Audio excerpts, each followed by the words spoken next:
Imagine करिए कि आपके पास एक सिलेंडर है। उस सिलेंडर को आप एक नाइफ से या किसी शार्प पॉइंट से, प्लेन से आप उसको हाइट के अकॉर्डिंग यानी लेंथ वाइज आप उसको कट करते हैं और एक क्रॉस सेक्शन निकालते हैं। उस क्रॉस सेक्शन को अगर आप इमेजिन करेंगे, देखेंगे अच्छे से, तो वो क्रॉस सेक्शन एक सर्कुलर शेप का होगा, जो कि टॉप और बॉटम के एकदम सिमिलर साइज और शेप में होगा।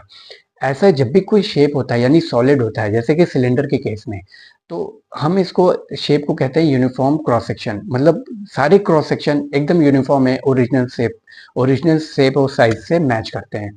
ऐसे केस में हमें lateral surface area, total surface area, volume निकालना आसान हो जाता है।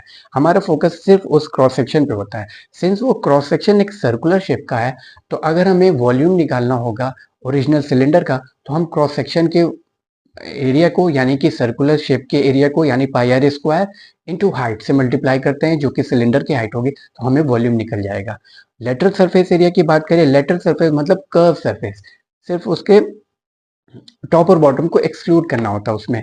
तो लेटरल सरफेस एरिया में हम उस क्रॉस सेक्शन को फिर इमेजिन करेंगे। क्रॉस सेक्शन एक सर्कुलर शेप का है, यहाँ पे हम क्रॉस सेक्शन का पेरीमीटर लेते हैं 2 पाई आर और हाइट से मल्टीप्लाई करते हैं, जो कि सिलेंडर की हाइट है एच।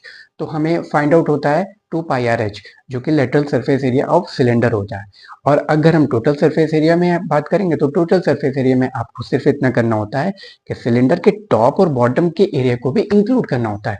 टॉप और बॉटम सारी चीजें सर्कुलर शेप में है, तो टॉप का area pi R square, bottom का एरिया पाई आर स्क्वायर। तो लेटरल सरफेस एरिया क्या था? 2 pi R H plus pi R square plus pi R square. तो इस तरह से आपको टोटल सरफेस एरिया भी निकल जाता है। ध्यान रखें कि जब भी हम टोटल सरफेस एरिया और लेटरल सरफेस एरिया वॉल्यूम निकालते हैं, तो हम हमेशा यूनिट में मिस्टेक करते हैं, जिससे हमारा क्वेश्चन सॉल्व होता है सही से, लेकिन हम यूनिट में मिस्टेक करने से हमारे फुल मार्क्स नहीं मिलते हैं। तो हमें यूनिट का ध्यान रखना है। वॉल्यूम के केस में हमेशा क्यूबिक की यूनिट होती है। अगर मीटर में है तो मीटर क्यूब, सेंटीमीटर में है तो centimetre cube. Lateral surface area और टोटल सरफेस एरिया के केस में हमेशा स्क्वायर मीटर में होती है। मतलब यूनिट आपका स्क्वायर में होता है, यूनिट स्क्वायर में।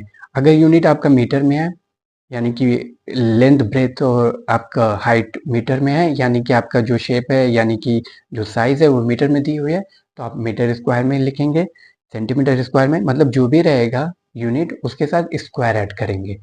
और इसी तरह टोटल सरफेस एरिया के केस में भी यूनिट स्क्वायर रहेगा, यानी कि मीटर स्क्वायर, सेंटीमीटर स्क्वायर, जो भी मिलीमीटर स्क्वायर, जो भी यूनिट दिया रहेगा उसका स्क्वायर कर देंगे। तो इन बातों का ध्यान रखिए ताकि आपके क्वेश्चन अच्छे तरीके से सॉल्व हो और without any mistake. Thank you.